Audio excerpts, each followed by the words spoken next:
Welcome to Shenkman Education. My name is Marty Shenkman. The topic for this video clip is what if?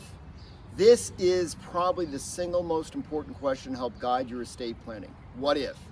That's a simple question. What if I die? Well, you need a will, you need a revocable trust, you need a document to pass assets on. What if I get sick? Well, you should have a healthcare proxy that addresses naming an agent to take care of making medical decisions if you can't. What if I get sick and people don't know what I want? Write a living will. It's a commonly used document in which you can express end-of-life, medical, religious, and other decisions. What if I hit the lottery? Well, it's hard to anticipate that, but you know what? A properly drafted estate plan can anticipate fairly wide swings in wealth. What if my net worth declines significantly? Stock market tanks, I live longer than anticipated and have medical expenses. Well, you need to plan your estate plan with the what if.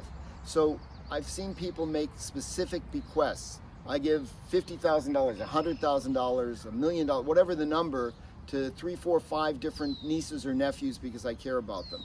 That's fine, but if your estate declines below a certain level, what happens to those bequests? What if those bequests consume much more of your estate than anticipated? Instead, what you could do is say, I make a bequest of not more than 10% of my estate to be divided equally between those people. You have to ask the what if questions. And when you go through this process and ask what if questions, you're going to find you get better results. Too often people take the easy out with planning their estate and simply, oh, okay, if I die, I need a revocable trust to avoid probate. But it's more. What if I have a child or an heir that develops a drug or addiction issue? What do I do? Well, you need to have trust formed for heirs. If the heir is mature and well, they may be able to be their own trustee. But what if they're not?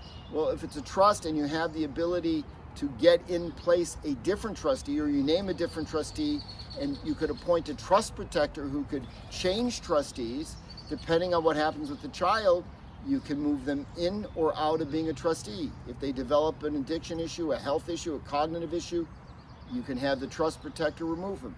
The what ifs lead you to better planning.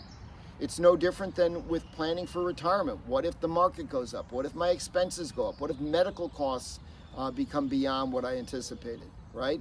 Life is full of uncertainties. You could get eaten by a dinosaur, right? What if is really key. This may sound simplistic, but you need to ask the what if questions to get to where you want to go with your planning. What if I die prematurely? Well, maybe a life insurance policy will address that. Yeah, but I also have to balance that against, I want to make savings for retirement. Will the insurance policy serve that purpose as well? Or should I perhaps get a different type of policy or a lesser policy? What if I die and creditors are coming after me? You could have the insurance owned by trusts, and then the creditors can't get it. What if is the key question to get your planning. And when you've gone through enough what ifs that you feel, listen, that's already 3 standard deviations out, this is not a what if risk I'm concerned about, then you've done your job and you can move on. Please, when you do estate planning, any aspect of it, ask the what if questions.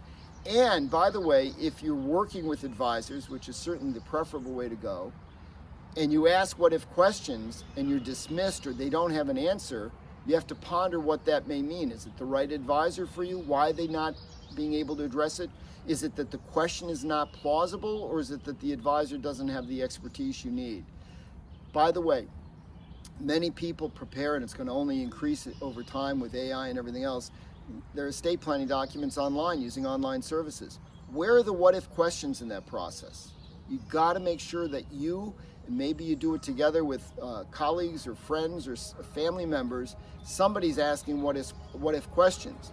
And if you're simply going online and getting a document, and I'm not negating it, but keep in mind you don't have that independent perspective of an advisor asking what if questions if you're not asking them. So again, to summarize, asking a lot of what if questions until you're pretty confident that the questions are not likely, or the what if's not likely to be relevant and really not likely, then you've really helped address your planning. Ask the what if questions. Thank you for joining me, and please keep in mind that all the information on this and other video clips is for educational purposes only. Don't take any action without consulting appropriate advisors. Thank you.